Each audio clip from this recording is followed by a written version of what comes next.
When I returned from the war, my family exclaimed, "You survived!" I placed my military hat on the counter, confused. Yes, I've been due to come home for months. My mom stumbled back and grabbed the doorframe. My dad held my sister's hand while her face went ghost white. I locked eyes with each of them, and that's when I saw it. Disappointment. Clear as day. They'd always seen me as the family regret, but I was hoping deployment would change that. I was just about to surprise them with my promotion of 300,000 when my dad butted in.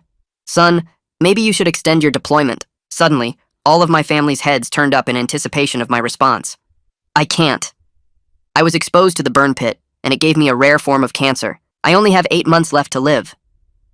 As soon as the lie left my lips, I watched their reaction like a hawk. For a split second, I caught the sight of a smirk on every single one of their faces.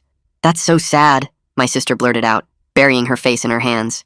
"They better provide good death benefits at least," my mom said, rubbing my arm. "I think they give 400K to grieving families." That night, I pretended to sleep on the couch. From the kitchen, Mom, Dad, Cecilia, and her boyfriend Pender were talking. "His insurance pays out 400,000 when he goes," Mom said. "Pender, you can finally start your business," Cecilia added. "Cecilia's wedding will be fully funded," Pender responded.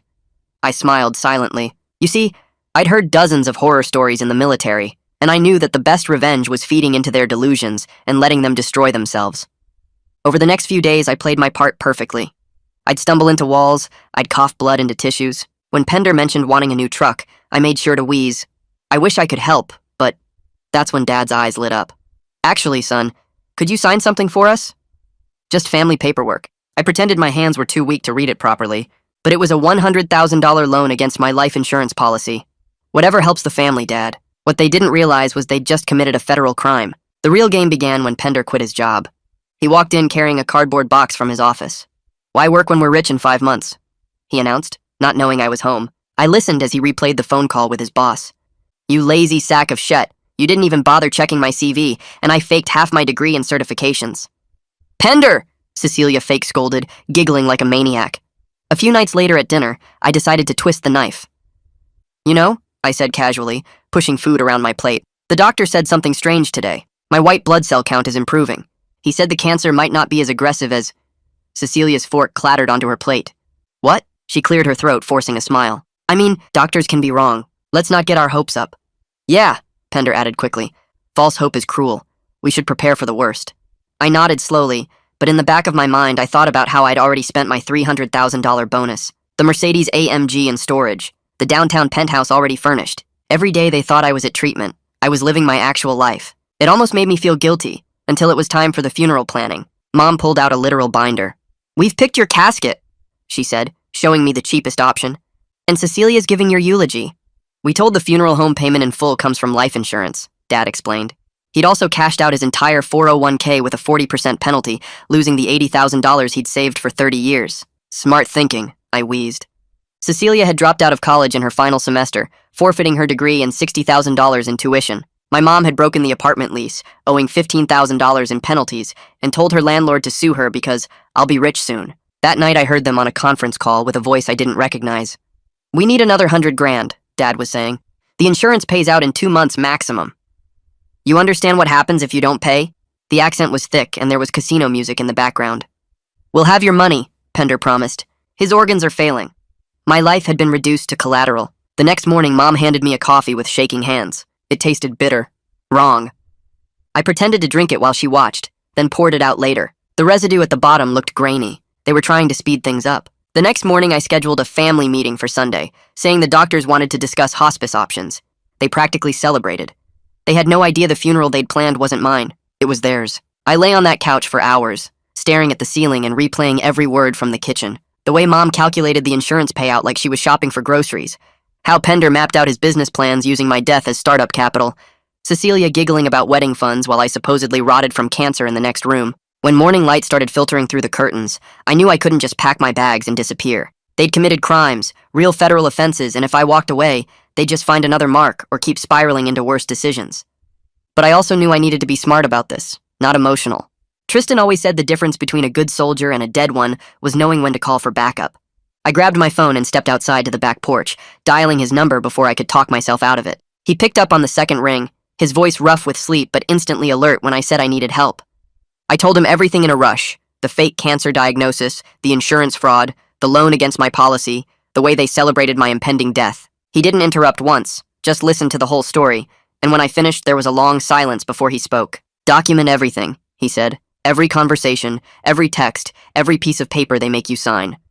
Stay calm. Don't let them see you're onto them, and for God's sake, don't do anything that makes you as bad as they are." His voice had that same steady quality from overseas, the tone that kept me grounded during the worst firefights. I spent the rest of the morning at the library 2 towns over, setting up a secure cloud storage account under an email they didn't know about.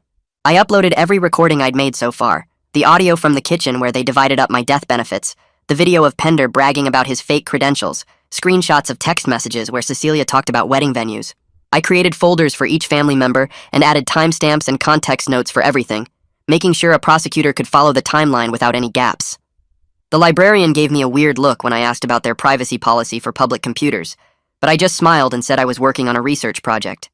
By the time I got back to the house around 1 in the afternoon, I felt like I had some control back, like I wasn't just a victim waiting for them to finish me off. Dad was waiting in the kitchen with more paperwork spread across the table, his reading glasses perched on his nose like he was doing something legitimate instead of plotting.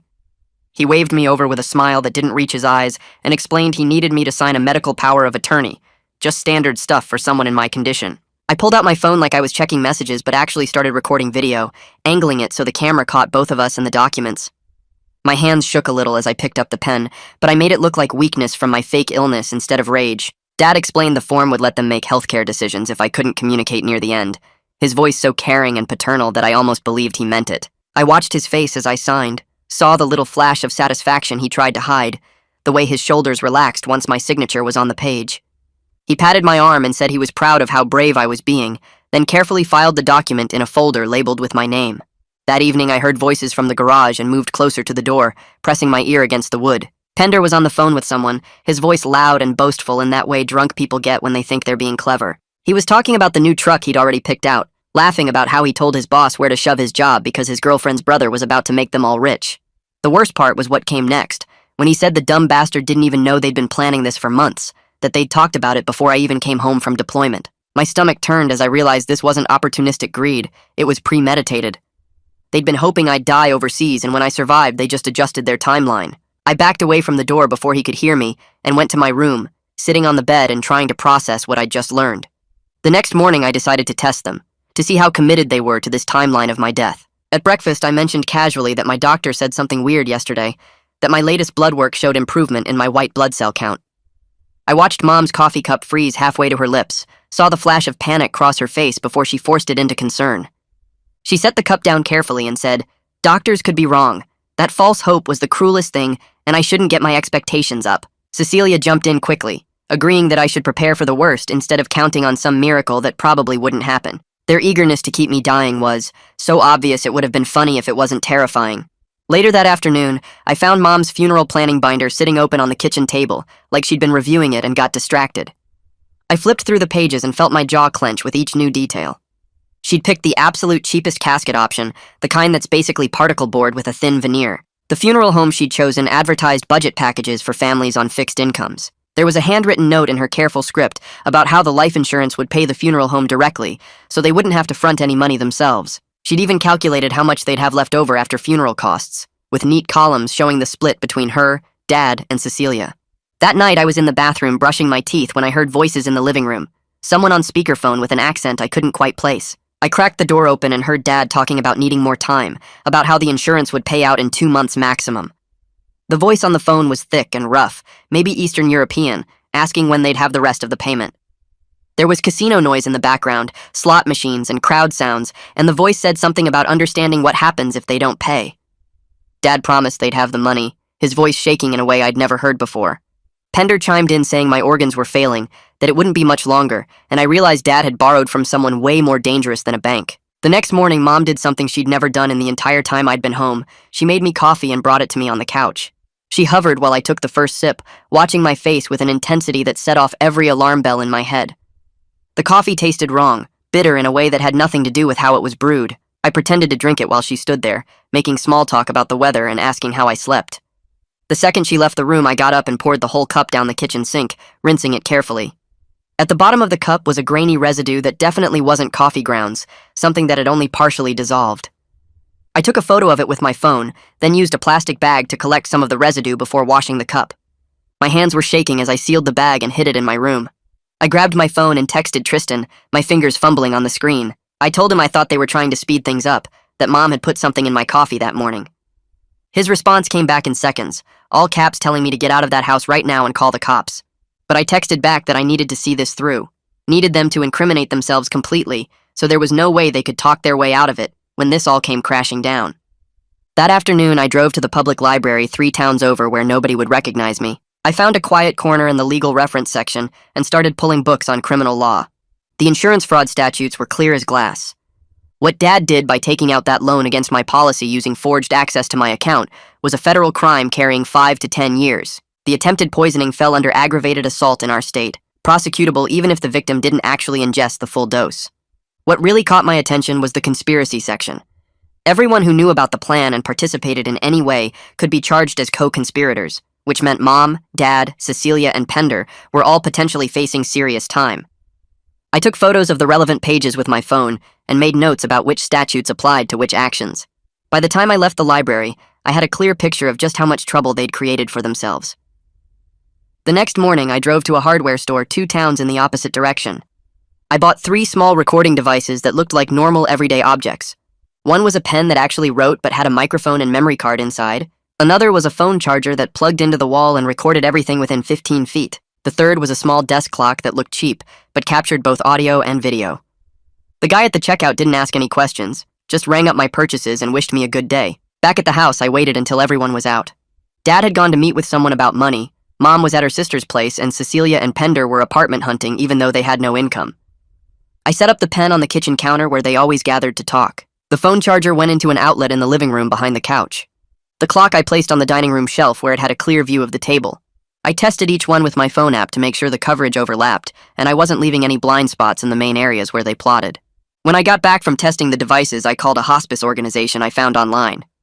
A woman with a kind voice answered, and I explained that I'd been diagnosed with terminal cancer and wanted to discuss end-of-life planning with my family present. She connected me with a social worker named Marguerite, who asked some basic questions about my diagnosis and timeline. I told her the doctors said I had maybe 2 months left and my family was struggling with the reality of it.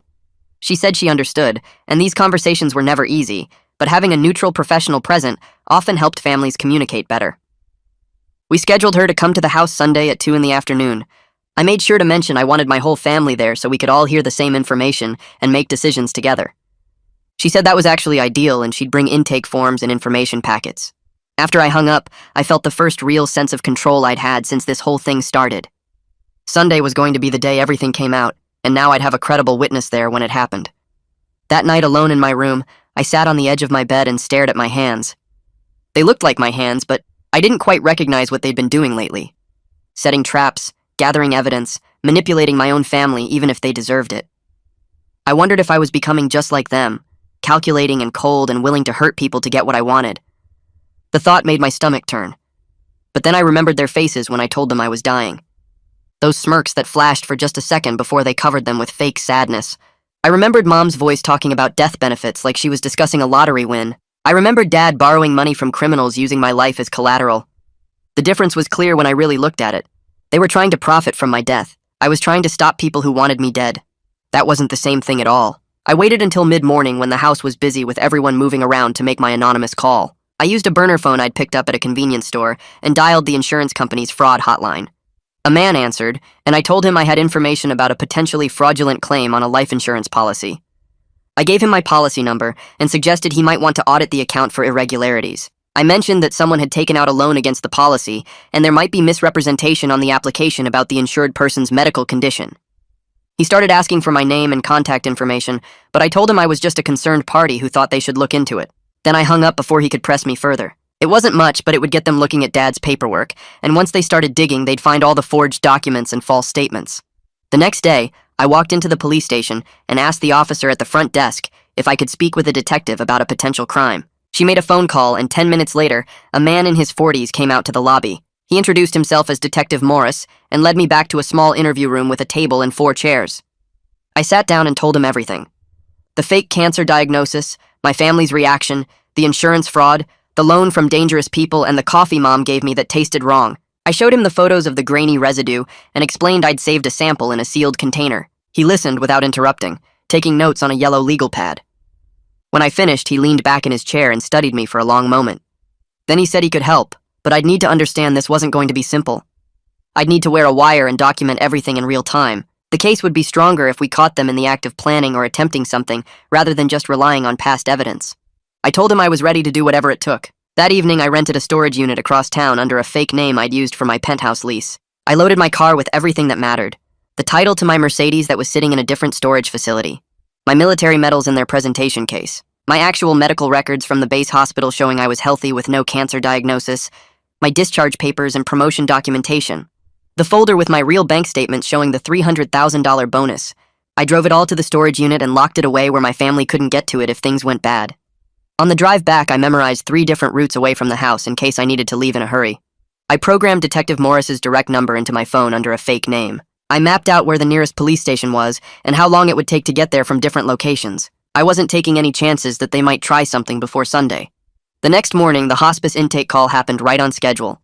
I gathered everyone in the living room and put Marguerite on speakerphone. She introduced herself and explained she'd be coming by Sunday to do a full assessment and discuss care options.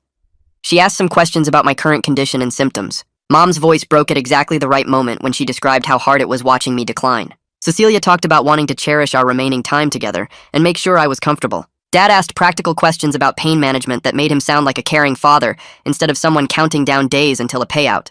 Pender even chimed in about how the whole family was committed to supporting me through this difficult time. They performed grief so perfectly, it would have fooled anyone who didn't know the truth. Marguerite said she was impressed by how involved and supportive they all were, that many families struggled to face these conversations.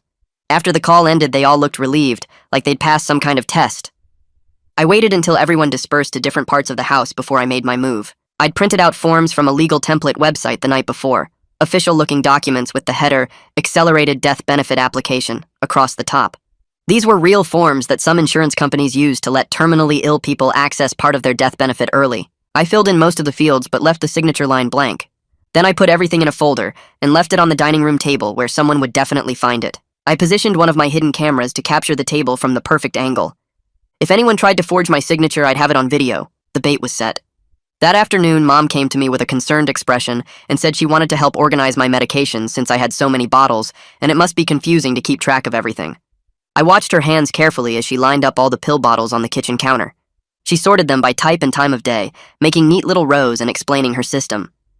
When she stepped away to get a notepad, I quickly pulled out my phone and photographed everything. The bottle labels, the dosages, the pill counts. I zoomed in on each bottle to get clear images of exactly how many pills were inside.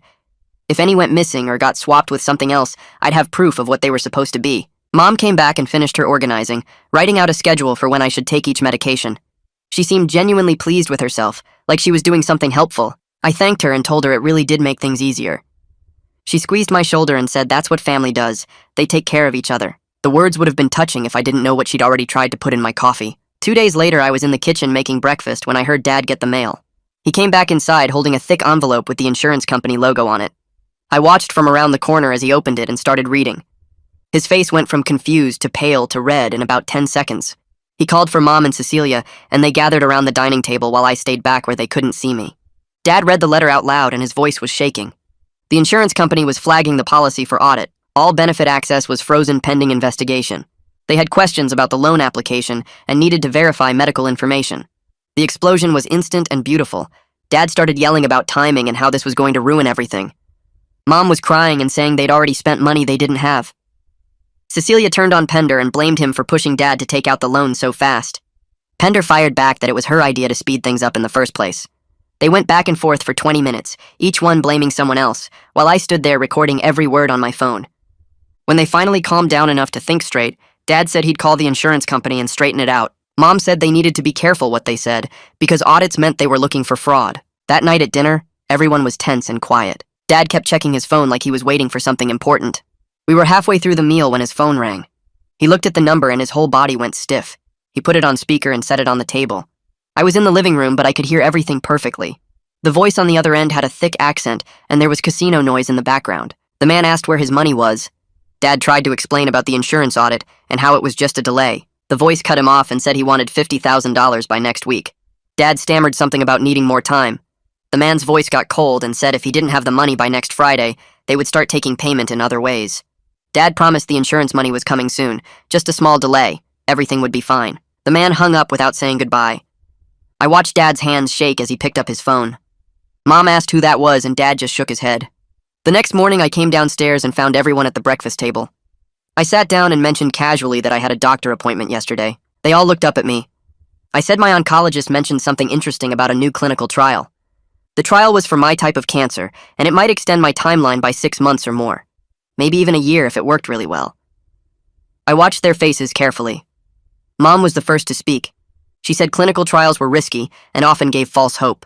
Dad agreed and said experimental treatment might make my remaining time miserable instead of peaceful.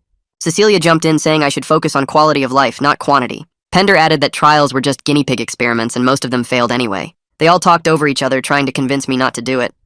I let them go on for a few minutes before I said I'd think about it. The relief on their faces was obvious. After breakfast, I grabbed the sealed container with the coffee residue and drove across town to a medical lab. I explained to the technician that I suspected someone was drugging me and needed the residue tested. She looked concerned and asked if I was in immediate danger. I told her I was safe for now, but needed proof of what was in the coffee. She said they could run a full toxicology screen. I mentioned that Detective Morris had sent over a chain of custody form. She pulled it up on her computer and nodded. The form would make sure the results could be used as evidence if this went to court. She labeled the container and gave me a receipt. She said results would take 3 to 5 business days. That afternoon, my phone rang and it was Tristan. He didn't waste time with small talk. He said I needed to hire a lawyer before this went any further. I started to argue, but he cut me off. He said even though I was the victim here, my own lying about being sick could create legal problems. I might need someone protecting my interests too. I told him I'd think about it, but hiring a lawyer now might tip off the family that something was wrong. He said I was being stupid and stubborn. We argued for a few more minutes before he made me promise to at least look up some names. I agreed just to get him off my back. That evening, Mom found me in my room and said she wanted to help me keep track of my medications. She said it must be confusing with so many different pills and schedules. I told her that would be really helpful. We went to the kitchen and she started going through all the bottles. She organized them by time of day and wrote out a detailed schedule. Before she touched anything, I pulled out my phone and took pictures of every single bottle. I zoomed in on the labels and made sure I could see the pill counts clearly. When Mom stepped away to get a pen, I took more pictures. After she finished organizing everything, I thanked her and said it really did make things easier. When she left the room, I took another complete set of pictures. I checked each bottle against images online to make sure the pills inside matched what the labels said. Everything looked normal so far, but I wasn't taking any chances. The next day, Detective Morris called while I was out getting groceries. He said the insurance investigator Evelyn had finished reviewing Dad's loan application. She confirmed that Dad had lied about my medical condition and forged access to my online insurance portal. The application had false information about my prognosis and treatment timeline. It was enough for fraud charges, but they wanted more evidence of the broader conspiracy before moving forward. The detective said they were building a case that would stick to everyone involved, not just Dad. He asked if I'd noticed anything else suspicious. I told him about the loan shark call and how scared Dad looked. He said that was good information and to keep documenting everything. He explained they'd logged the coffee sample and were tracking whether anyone in my family had purchased sedatives or other substances. He wanted to know if I'd seen anyone going to pharmacies or making suspicious purchases. I realized I hadn't been paying close enough attention to their daily movements. I'd been so focused on recording their conversations that I missed the physical evidence trail.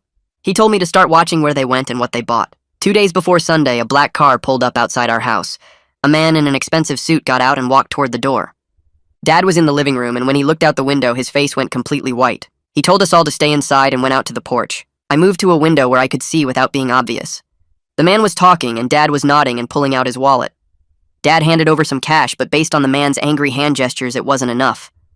The conversation got heated, and the man poked Dad in the chest a few times. After the man left, Dad stood on the porch for a long time just staring at nothing. When he came back inside, he looked like he'd aged 10 years. His hands were shaking, and there was sweat on his forehead even though it wasn't hot outside. That afternoon, I decided to push things further. I was in the kitchen getting water when I let my knees buckle and fell to the floor. I made sure to gasp like I couldn't breathe properly. I kept my eyes half closed so I could see their reactions. The family rushed over and surrounded me. Through my eyelashes, I watched their faces. Pender muttered something under his breath that sounded like finally. Cecilia hissed at him to shut up. Mom's voice was cold and calculating when she asked if they should call for help or just wait and see. Dad said to give it a minute and see if I came around on my own. They stood there watching me struggle to breathe for what felt like forever. Finally, Mom told Cecilia to get me some water. I let my breathing slowly return to normal and opened my eyes fully. They all rushed to help me up and asked what happened. I said I just felt dizzy all of a sudden. Mom said it was probably the cancer progressing and I should rest more. They helped me to the couch and brought me water and pillows. The whole time they were playing concerned family, I was thinking about what I'd just heard them say when they thought I was unconscious. The next morning, my phone rang early, and I saw Detective Morris's number on the screen. I stepped outside to the back porch where nobody could hear me. He got straight to the point about the coffee sample I'd given him. The lab found crushed sleeping pills in the residue, enough to cause serious problems if I'd been taking other medications, or if my body was actually weak from illness like they thought. He said it was solid evidence of attempted poisoning, and combined with the insurance fraud, they were building a strong case against the whole family. But he needed Sunday's meeting to happen so they could catch everyone together with witnesses present who could testify about what they saw and heard. I told him I understood and asked what I should do until then. He said to act normal, keep documenting anything suspicious, and stay safe. By midday, I got a call from Evelyn at the insurance company. She'd been digging through their systems and found the access logs for my policy portal. Dad's laptop showed up in the records with timestamps proving he logged in pretending to be me. He'd submitted the loan application himself and attached forged medical papers that made my condition sound worse than I'd even claimed it was. She said the fraud was clear as day, and she was working with Detective Morris to have everything ready for Sunday's confrontation. I thanked her and hung up feeling this weird mix of victory and sadness that my own father had done this. Later that afternoon, I was checking my phone when I walked past the family computer in the den. Cecilia had left herself logged in, and I could see her text messages right there on the screen. My stomach dropped as I read through a conversation with Pender from 2 days ago. She was asking about ways to shorten the wait and whether his cousin, who works as a nurse, could get access to something stronger than sleeping pills. Pender had responded asking what she meant by stronger, and Cecilia wrote back that she meant something that would look natural, like a heart attack or stroke. I felt sick reading my own sister actively plotting to kill me. I grabbed my phone and took screenshots of everything, then sent them straight to Detective Morris with shaking hands.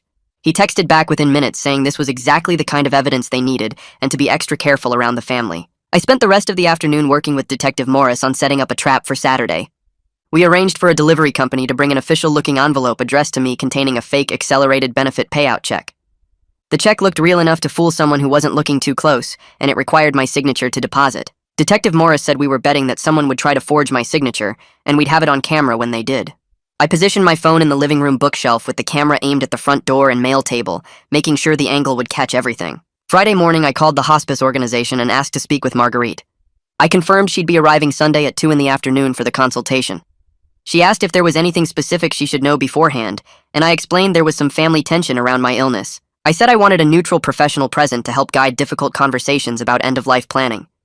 It was true enough that she didn't question it, and she told me she'd worked with plenty of complicated family situations before. She sounded kind and professional, and I almost felt bad about what she was walking into. Saturday morning arrived, and I made a big show of being tired and needing to nap in my room.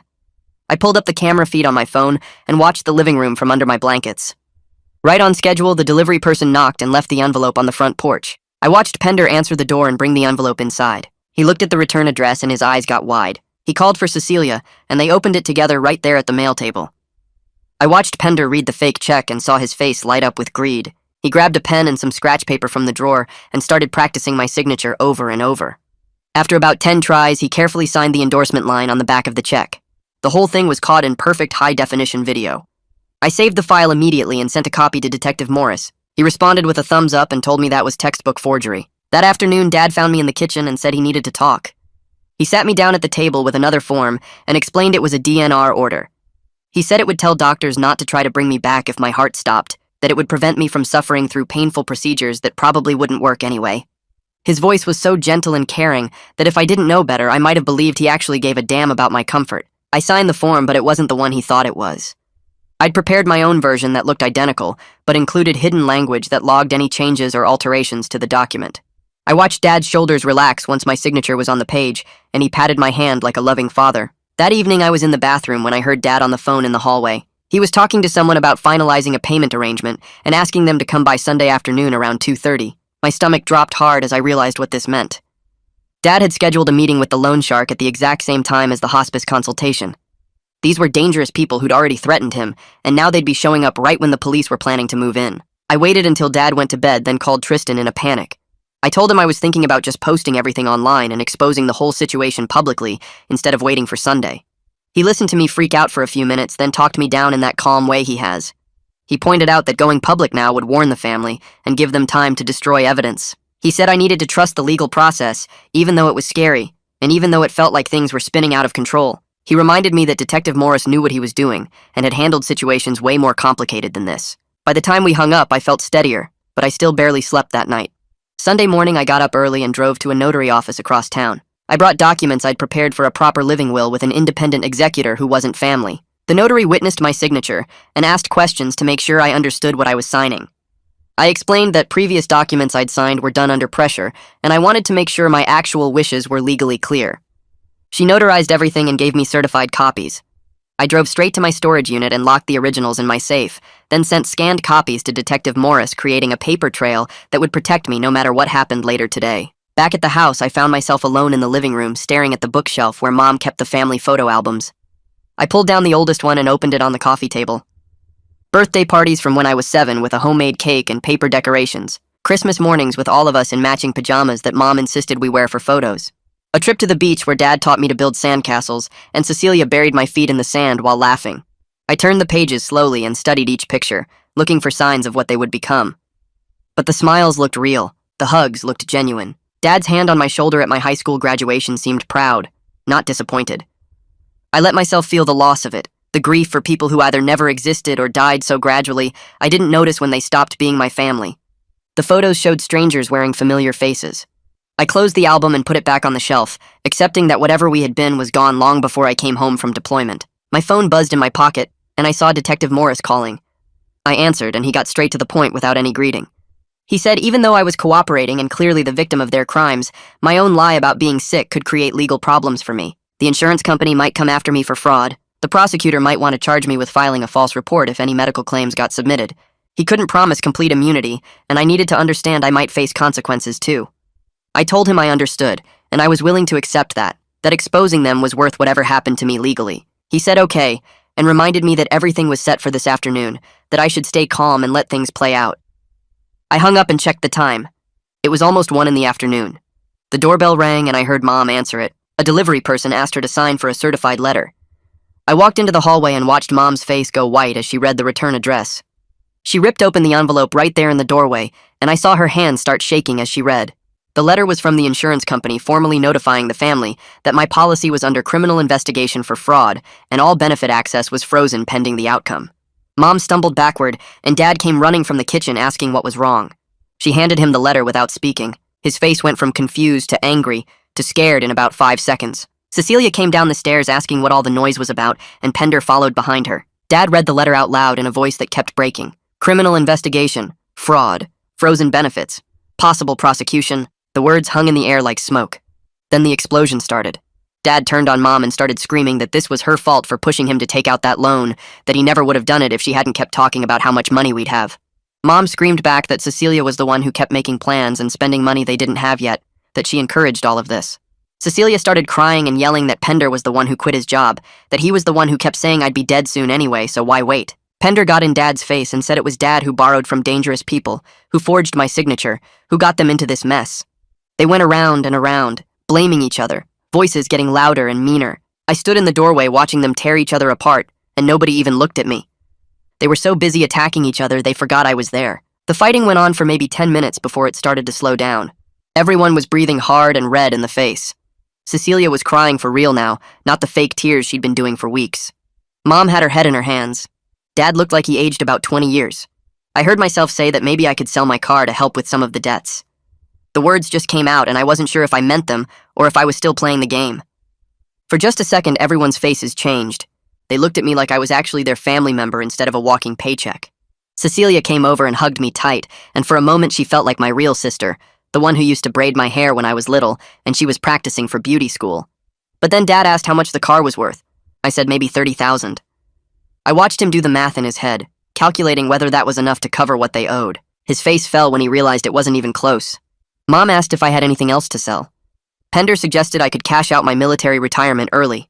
The moment died as fast as it came, and they were back to seeing me as an asset to liquidate. I said I needed to go lie down before the hospice person arrived at 2. I told them I was feeling weak and needed to rest. They barely acknowledged me as I walked toward my room. I grabbed my keys and wallet from the dresser and slipped out the back door while they were still in the living room, arguing in lower voices. I drove across town to my penthouse and let myself in, making sure nobody followed me. I spent the next hour installing extra security locks on the door and windows. I set up my actual living space properly with my clothes in the closet and my personal items on the shelves. I made the bed with real sheets instead of the temporary setup I'd been using. This was my real home now, and I needed it to feel that way. Before I left, I grabbed a pill organizer from the bathroom and filled it with vitamins. I used a label maker to print out fake medication names that sounded like cancer drugs. I drove back to the family house and snuck the pill organizer into my room, leaving it on the nightstand where they'd see it. Let them think I was still taking my medication. Let them think everything was normal. Back at my penthouse, I opened my laptop and checked my secure email. Detective Morris had forwarded me a text message he'd intercepted from the loan shark's phone. It said Sunday 2:30 p.m., bring cash or collateral. The timing collision was confirmed. The loan shark would be showing up right in the middle of the hospice meeting and the insurance audit. Detective Morris added a note at the bottom saying they'd have units ready to handle multiple situations at the same time, that I shouldn't worry about the dangerous people showing up because they'd be dealt with. I closed the laptop and felt my heart pounding. This was really happening. Everything was coming together in a few hours. I picked up my phone and called the hospice social worker. She answered on the second ring, and I told her my name and reminded her about the 2 o'clock appointment. I said I wanted to give her a heads up that the family meeting might be tense, that there were some financial problems adding stress to everything. She said she appreciated the warning and that she'd worked with families in crisis before. She said her job was to keep the conversation helpful and make sure everyone felt heard. I thanked her and hung up feeling slightly better knowing she was prepared. My phone rang again almost immediately. It was the insurance investigator calling to confirm her arrival time. She said she'd be at the house at 2:15 to conduct her audit interview with Dad, which meant she'd walk in right when the hospice meeting was starting. I told her that was fine and gave her the address again to make sure she had it right. She said she was looking forward to getting to the bottom of this situation and that fraud cases like this were taken very seriously by her company. I could hear the steel in her voice and I knew Dad was in for a rough time. She hung up and I sat there in my penthouse looking out the window at the city below. The convergence of official witnesses was coming together exactly as planned. Detective Morris and his team watching from outside. The hospice social worker asking questions. The insurance investigator conducting her audit. The loan shark showing up demanding payment. All of it happening at the same time in the same place with my family at the center. That evening, I set up my phone on a tripod and started recording a video. I looked at the camera and began talking, explaining everything from the beginning. I said I lied about being sick because I saw disappointment on their faces when I came home alive. I described overhearing them plan how to spend my death benefits. I talked about the loan Dad took out and the fake credentials Pender bragged about and the college degree Cecilia threw away. I explained about the coffee Mom tried to poison me with and the funeral they planned with the cheapest casket. I was honest about my own lies and manipulation, about how I fed into their plans and documented everything. I said I wasn't trying to paint myself as a perfect victim or some kind of hero. I admitted the moral complexity of what I'd done, how I'd deceived them even though they were trying to kill me. I talked about the gray areas and the questions I still had about whether I'd become as bad as they were. The video ran for almost 30 minutes and by the end my voice was rough and my eyes were burning. I stopped recording and saved the file to 3 different locations. If something went wrong tomorrow, if the loan shark's people hurt me, or if my family tried something desperate, at least there would be a record of the truth. I saved the video file to 3 different cloud accounts and locked my phone. My hands were still shaking from talking through everything out loud. I stood up and walked to the window, looking down at the city lights below. Tomorrow at this time it would all be over, one way or another. I went to my bedroom and pulled out a notebook, the kind with cheap lined paper that I used to use in high school. At the top of the first page I wrote down the first question I wanted to ask.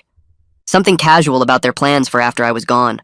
I crossed it out because it sounded too obvious, like I was fishing for information. I tried again, making it sound more like a dying man wanting to know his family would be okay. I wrote down 5 different versions before I found one that felt natural. Then I moved on to questions about the money. How to bring up the loan without making it sound like I knew it was fraud. How to reference the insurance payout in ways that would get them talking. I filled 4 pages with different approaches, different phrasings, different ways to create openings for them to incriminate themselves. By the time I finished, it was almost midnight and my hand hurt from writing. I read through everything twice, memorizing the questions that felt most natural. Then I tore the pages out of the notebook and fed them through my paper shredder. I couldn't risk anyone finding my practice notes. I set 3 alarms on my phone for 6 a.m. and tried to sleep. I lay in bed staring at the ceiling, running through scenarios in my head. What if they realized it was a trap before the police arrived? What if the loan shark showed up early and things got violent? What if Mom had put something worse than sleeping pills in my coffee, and I'd actually been poisoned with something dangerous? My brain wouldn't shut off, and I kept checking my phone every 20 minutes. Around 3 in the morning, I finally dozed off for a few hours. The first alarm went off at 6, and I woke up with my heart already racing. My hands were shaking, so bad I could barely hold my phone to turn off the alarm. I sat up in bed and felt like I couldn't get enough air into my lungs. My chest was tight, and my vision was getting fuzzy around the edges. I grabbed my phone and called Tristan with trembling fingers. He answered on the second ring, his voice alert even though it was early. I tried to tell him I couldn't do this, but the words came out in gasps. He told me to breathe in for 4 counts, hold for 4, out for 4. I followed his instructions, and after a few minutes, my vision cleared. He reminded me that I was doing this to protect myself, that my family had tried to poison me, that their choices created this situation. He said I was brave for standing up to them instead of just running away. He told me to take a shower and get dressed and call him back if I needed to. I thanked him and hung up. I sat on the edge of my bed for another 10 minutes, just breathing slowly. Then I got up and took the longest shower of my life, letting the hot water run over me until I felt almost normal again. At 9:30, I drove to a notary office on the other side of town. The woman behind the desk was in her 60s with reading glasses on a chain around her neck. I told her I needed to revoke some legal documents I'd signed. She pulled out the proper forms and asked me which documents I was revoking. I explained about the power of attorney papers my dad had me sign, the medical decision-making authority, all of it. She typed up the revocation paperwork and had me sign in 3 places while she watched. Then she stamped everything with her official seal and made certified copies. I asked for 5 copies and she ran them through her machine. I paid her in cash and she handed me the documents in a manila folder. I thanked her and walked out to my car. I sat in the parking lot and used my phone to scan all the documents, then emailed them to Detective Morris. Then I texted him that the originals were on their way. I drove to the post office and sent the folder by certified mail with signature required. Now there was a legal record that my family no longer had authority over my medical decisions or anything else. I got back to the family house at 11:45. My stomach was doing flips, but I walked through the front door like everything was normal. Mom was in the kitchen making lunch and asked if I wanted anything. I told her I wasn't hungry. Dad was in the living room watching television. Cecilia and Pender were upstairs. I went to my room and waited. At exactly noon, I heard a car pull up outside. I looked through the window and saw Detective Morris getting out of an unmarked sedan. He was wearing jeans and a polo shirt, looking like he could be anyone. I went to the front door and let him in before anyone else noticed. He followed me to my room and closed the door quietly. He pulled a small device out of his jacket pocket. It looked like a thick button with a wire attached. He had me take off my shirt, and he taped the microphone to my chest, running the wire down to a small transmitter that clipped to my belt. He showed me how to turn it on and off. Then he went over the safety rules. If I said the word hospital, they would come in right away. If things got physical, they were positioned outside and could be through the door in seconds. He told me to try to stay in the main living room where they had the best sight lines through the windows. He asked if I understood, and I nodded. He tested the microphone by having me count to 10 while he listened on his earpiece. Then he put his hand on my shoulder and told me I was doing the right thing. He left through the back door and I watched him walk casually down the alley to where his team was set up. At 1:30, I told my family that the hospice worker would be here at 2. Mom immediately started tidying up the living room. Dad changed into a nicer shirt. Cecilia came downstairs with red eyes like she'd been crying on purpose. Pender was wearing a tie which I'd never seen before. They were all playing their parts. At exactly 2 o'clock, the doorbell rang and I answered it. Marguerite stood on the porch with a leather folder and a kind smile. She was maybe 50 with gray streaks in her dark hair. I introduced her to everyone and she shook hands with each family member. She sat down in the armchair and pulled out her intake forms. She started asking questions about my diagnosis, when I was diagnosed, what symptoms I was experiencing. I described the fake cancer symptoms I'd been performing. She asked about my care needs and my family jumped in, talking over each other about how devoted they were to helping me. Mom described the medication schedule she'd set up. Dad talked about taking time off work to be with me. Cecilia's voice broke as she talked about wanting to make my last months meaningful. I watched them lie smoothly to this woman's face and felt sick. Marguerite was writing everything down in her folder, nodding along, asking follow-up questions about pain management and mobility issues. The whole time I was thinking about the wire taped to my chest, recording every word. At 2:15, the doorbell rang again. Everyone's heads turned toward the door. I got up to answer it, and standing on the porch was a woman in a business suit holding a large folder. She introduced herself as Evelyn from the insurance company. I saw the color drain from Dad's face. I invited her in and explained that she was here to review some paperwork with Dad. The energy in the room changed completely. Mom's smile froze on her face. Cecilia grabbed Pender's hand. Marguerite looked confused but kept her professional expression. Evelyn sat down on the couch and opened her audit folder. She pulled out a stack of documents and looked at Dad. She said she needed to discuss some irregularities with his recent insurance transactions. Dad tried to act calm, but sweat was already forming on his forehead. His hands shook as he pulled out his own paperwork. Evelyn asked him to explain how he accessed my insurance portal. Dad started talking about how I was too sick to handle it myself, so he was helping me. His voice was shaking. Evelyn pointed to something on one of the forms and asked about the timestamps. She said the login records showed someone accessing the portal at 2 in the morning multiple times. Dad stumbled over his words, trying to explain. Then Cecilia suddenly blurted out that he had to do it because they needed the money, and I was dying anyway. The room went silent. Marguerite stopped writing and looked up sharply. Evelyn made a note on her form.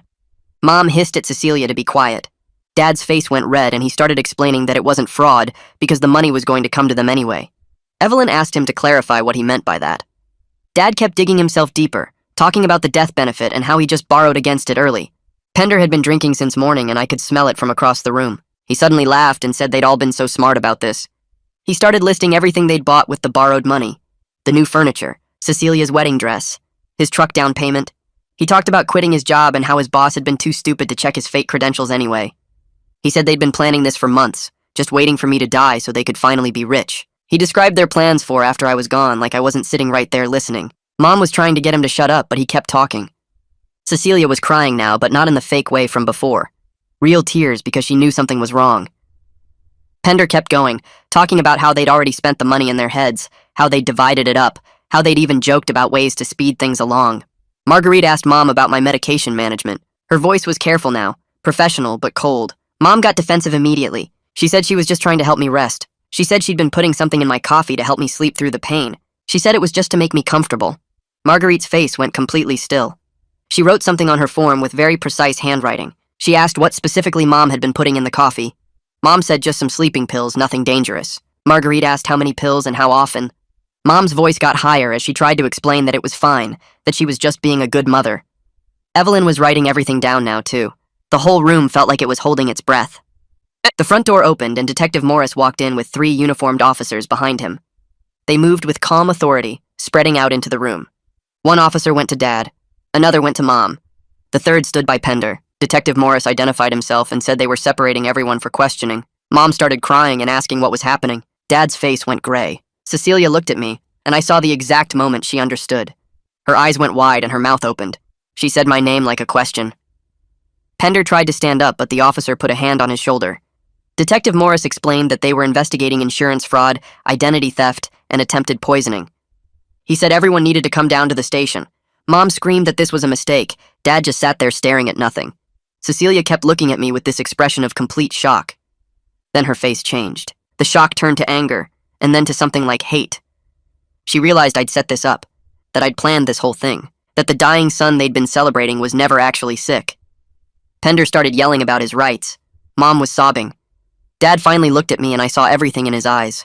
Confusion, fear, and underneath it all, the same disappointment I'd seen when I first came home from deployment. The officers moved Dad to the kitchen and Pender to the hallway while Mom stayed in the living room with a female officer standing next to her. Cecilia sat frozen on the couch, her face blank like she'd stopped processing what was happening. I stayed in my chair while Detective Morris explained that everyone would be questioned separately and transported to the station for formal statements. At exactly 2:30, the sound of tires on gravel made everyone's heads turn toward the front window. A black SUV pulled up to the curb, and 2 men in expensive suits got out, moving toward the house with the kind of walk that said they were used to people getting out of their way.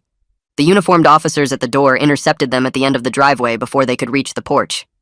I watched through the window as one officer asked for identification, and the taller man in the dark suit pulled out a wallet. The officer's posture changed immediately and he reached for his radio. Within seconds, the shorter man was turned around and handcuffed, while the taller one started arguing and pointing at the house. Detective Morris went outside and I could see him talking to the men, his hand resting casually on his belt near his weapon. The loan sharks my family owed money to were being arrested right there in front of the house, one of them apparently having an outstanding warrant that showed up when they ran his information. The dangerous creditor problem that had been hanging over everything was suddenly being handled by the legal system instead of threatening my family anymore. Mom started crying harder when she saw the men in handcuffs, probably realizing that her escape plan of using insurance money to pay off the debt was completely gone now. Over the next 2 hours, the house transformed into something that looked like a crime scene from a TV show. Evidence technicians arrived with cameras and collection kits, photographing everything and bagging items in clear plastic with labels and tags. They took the pill bottles from the kitchen counter, documenting each one with photos before sealing them. The coffee cup I'd saved with the grainy residue got special attention, carefully packaged with chain of custody forms that Detective Morris explained would track it all the way to the lab and back. They found my hidden recording devices, the pen and phone charger and clock that had been capturing conversations for days, and instead of being mad about it, the detective actually nodded approvingly and said it showed good thinking. The forged insurance documents that Dad had gotten me to sign were photographed in place and then collected as evidence of fraud. My fake medical records that I'd created to support the cancer lie were also taken, which made my stomach twist, because those proved I'd been lying too. Marguerite sat at the dining room table with an officer, giving her statement about what she'd witnessed during the intake meeting. She described Mom's admission about putting something in my coffee and how defensive she'd gotten when questioned about medication management. Evelyn was in Dad's home office with another officer, going through the computer and pointing out the fraudulent insurance portal access and forged documents she'd discovered during her audit. Both women had gone from being neutral professionals doing their jobs to being key witnesses in a criminal case, and I felt bad that my family drama had pulled them into this mess.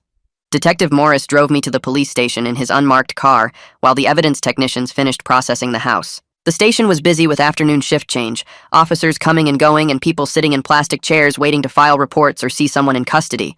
He took me to a small interview room with a table and chairs and a camera mounted in the corner, the kind of room I'd seen in every cop show but never thought I'd actually be sitting in. I gave my full statement starting from the moment I came home from deployment and saw the disappointment on their faces. I explained the lie about having terminal cancer and how I'd watched them celebrate the news and start spending money they didn't have. I described the loan Dad took out against my life insurance and how Pender quit his job and Cecilia dropped out of school. I admitted to faking symptoms and stumbling into walls and coughing fake blood into tissues to make them believe I was getting sicker. I told him about the coffee that tasted wrong and the grainy residue I'd saved and how I'd heard them planning to speed things up. I explained setting up the Sunday meeting with the hospice worker and the insurance investigator as a trap to expose them with witnesses present. Detective Morris listened without interrupting, taking notes and occasionally asking clarifying questions about dates and times. When I finished, he leaned back in his chair and told me I needed to get my own lawyer because even though I was clearly the victim of attempted poisoning and fraud, my own deception about being terminally ill could create legal complications. The insurance company might come after me for fraud too, or my family's lawyers might try to use my lie to make me look like the bad guy. He gave me the name of a defense attorney who handled complex cases and said to call him first thing Monday morning. By evening, the arrests started happening in waves as the investigation moved forward. Mom was booked on attempted poisoning charges, and the judge denied bail because the prosecutor argued she was a flight risk and potentially dangerous. She'd tried to kill her own son for insurance money, and the evidence of the drugged coffee plus her recorded statements made it a strong case. Dad got charged with insurance fraud and identity theft for the forged documents and illegal portal access, but he made bail with a bond that he somehow arranged through his brother. Cecilia and Pender were brought in for questioning about conspiracy. Both of them asked what they knew about the plans to speed up my death and whether they'd participated in any way. The text messages Cecilia had sent about finding ways to shorten the wait were shown to her during the interview. Pender's recorded statements about me being a dumb bastard who was about to make them rich were played back to him. Neither of them got arrested that night, but they were told not to leave town and to expect charges to be filed. Restraining orders were issued keeping all four of them away from me, with specific instructions that they couldn't contact me directly or through other people or even through social media. I was given copies of the protective orders, and Detective Morris explained that if any of them violated the terms, they'd be arrested immediately. Walking out of the police station that night, I felt strange and empty, like I'd been carrying something heavy for so long that now without it, I didn't know how to stand up straight. Over the next few days, my phone became unusable from all the calls and texts coming in from extended family members. Aunts and uncles and cousins I barely talked to were suddenly demanding to know what happened and why my parents were being arrested. Some of them had heard from Mom's side that I was a liar who faked cancer to set up my own family. Others had heard from Dad's brother that my parents were monsters who tried to kill me for money. Most of them were just confused and angry that private family business had turned into a criminal case with lawyers and courts involved. My phone buzzed constantly with messages asking for my side of the story, or telling me I was wrong, or saying they always knew something was off about our family. A few cousins sent supportive messages saying they believed me and asking if I needed anything. My dad's sister called me a manipulative psychopath who destroyed the family for attention. My mom's brother said he always knew my parents were capable of something like this. The family group chat that usually shared holiday photos and birthday wishes turned into a war zone of accusations and defenses and people taking sides. I stopped reading the messages after the first day because every notification made my chest tight and my hands shake. I turned off my phone and left it in a drawer, checking it once a day for messages from Detective Morris or my new lawyer, but ignoring everything else. The bail and arraignment hearings happened over the following week, and I had to attend some of them as a witness and victim. Dad made bail with money borrowed from his brother, walking out of the courthouse in the same clothes he'd been wearing when they arrested him. Mom's hearing was different because the prosecutor brought photos of the drugged coffee residue and played recordings of her talking about helping me rest through the pain. The judge looked at the evidence and listened to the prosecutor explain that Mom had access to medications and had already tried once to poison me. He denied bail and remanded her to custody pending trial, which meant she'd stay in jail until the case was resolved. Mom cried and her public defender argued that she wasn't a danger, but the judge said attempted murder of a family member showed a willingness to harm that made her too risky to release. Watching her be led away in handcuffs made me feel sick, even though I knew she'd literally tried to kill me. Cecilia's arraignment came a few days later, and she was charged with conspiracy to commit fraud and conspiracy to commit assault. Pender got similar charges, plus his own fraud charges related to the fake credentials he'd bragged about. Both of them made bail and walked out looking smaller and older than they had a week ago. The judge issued protective orders preventing any of them from contacting me directly or through intermediaries, and warned them that violation would result in immediate arrest and bail revocation. The insurance company froze the entire policy and sent a letter saying all claims were suspended pending the outcome of the criminal investigation. My new lawyer met with their legal team to discuss my cooperation in the fraud case against Dad. They were willing to offer me limited immunity for my false statements about being terminally ill in exchange for my testimony about how Dad forged my signature and accessed my account illegally. The deal meant I wouldn't face criminal charges for lying about having cancer, but I'd have to pay back the $100,000 loan amount plus penalties and interest. My lawyer explained this was actually a good deal because technically I had committed fraud by making false statements to get sympathy, even though my family had used those statements to commit worse crimes. I'd have to pay back around $120,000 total over a payment plan, which would eat up a big chunk of my military bonus, but was better than going to jail. I signed the agreement and gave a detailed statement about everything I knew regarding the insurance fraud. The insurance investigator thanked me for my cooperation and said my testimony would be crucial in their case against Dad. 2 weeks after everything exploded, I got a phone call from a number I didn't recognize. A man with a thick accent told me that my father still owed money and the debt didn't go away just because some of the collection people got arrested. He said I could help the family by paying what was owed, and when I said I wasn't paying anything, he told me I should think carefully about my decision. I recorded the call and sent it immediately to Detective Morris, who called me back within an hour. He said they were building a case against the entire lending operation, and these kinds of threats were actually helpful evidence. But in the meantime, the danger hadn't completely disappeared. He advised me to vary my routes and times, to be aware of my surroundings, and to call 911 immediately if I saw anything suspicious. I asked if I should get a gun, and he said that was my choice, but I should get proper training first if I did. The threat hung over me for days, making me check over my shoulder constantly and avoid going out after dark. I installed extra locks on my penthouse door and got a security camera for the hallway. Every unexpected sound made me jump, and every unknown car on my street made me nervous. I started moving my stuff fully into the penthouse, making it feel like an actual home instead of the secret hideout it had been. I bought real furniture instead of the minimal setup I'd had before, hung pictures on the walls, stocked the kitchen with actual food instead of just beer and takeout containers. I set up my military awards in the living room and put photos of my unit on the bookshelf, the guys who'd actually had my back when things got hard. The place slowly transformed from a crash pad into somewhere I could actually live, and working on it gave me something to focus on besides the legal case and the family drama. I found a therapist who specialized in family trauma and betrayal, a woman in her 50s who'd heard every terrible family story and didn't seem shocked by mine. In our first session, I sat on her couch trying to explain how I felt and kept coming back to the same thing, that I didn't know how to feel about any of this. Relief that I'd exposed them before they could actually kill me. Guilt that I'd lied and manipulated them even though they'd been planning worse. Anger at what they'd done and what they'd been willing to do. Grief for the family I'd thought I had, for the people I'd hoped they were but apparently never existed.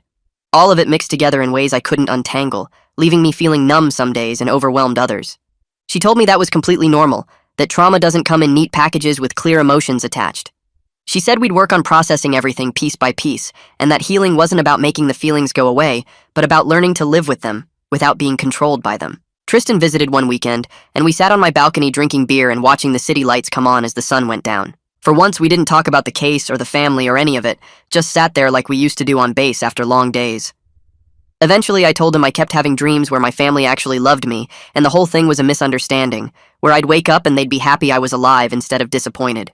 He took a long drink of his beer and said that was normal, that wanting them to be different people didn't make me weak or stupid. He said everybody wants their family to love them, it's hardwired into humans, and just because they didn't doesn't mean something's wrong with me. He told me about his own dad who'd been a mean drunk, and how even now, years later, he sometimes caught himself hoping the old man had changed, even though he knew better. We sat there in comfortable silence, and I felt grateful that at least one person from my life had turned out to be exactly who I thought they were. The insurance company's legal team called 2 weeks later with their settlement offer. They wanted $40,000 paid back over 5 years, plus my full cooperation testifying against Dad in their fraud prosecution. My lawyer walked me through the terms over the phone, explaining that it wasn't perfect, but it was fair, given that I'd lied to them first about being terminally ill. He said taking the deal was smarter than risking criminal charges of my own, that judges don't like it when people file false insurance claims, even if they had good reasons.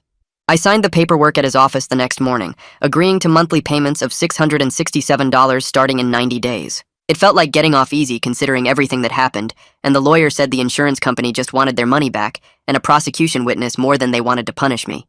3 months later, I'd settled into what passed for a new normal. Therapy happened twice a week with the trauma specialist, where we worked through trust issues and family dysfunction without trying to rush past the hard parts. Tristan called every Sunday to check in, sometimes just to talk about nothing, sometimes to make sure I was actually going to therapy and not isolating myself in the penthouse. I found a part-time job at a veterans support center, doing intake paperwork and resource coordination, something that got me out of the house and around people who understood deployment without needing explanations. The wire recorder Detective Morris gave me stayed in my desk drawer as a reminder that trust wasn't something you just gave away anymore. It was something you verified first and earned over time. I wasn't happy exactly, not the way people mean when they talk about happiness, but I was safe. Some days that felt like enough, like maybe safety was the foundation you built everything else on top of, and I was still learning how to lay those first stones without my hands shaking.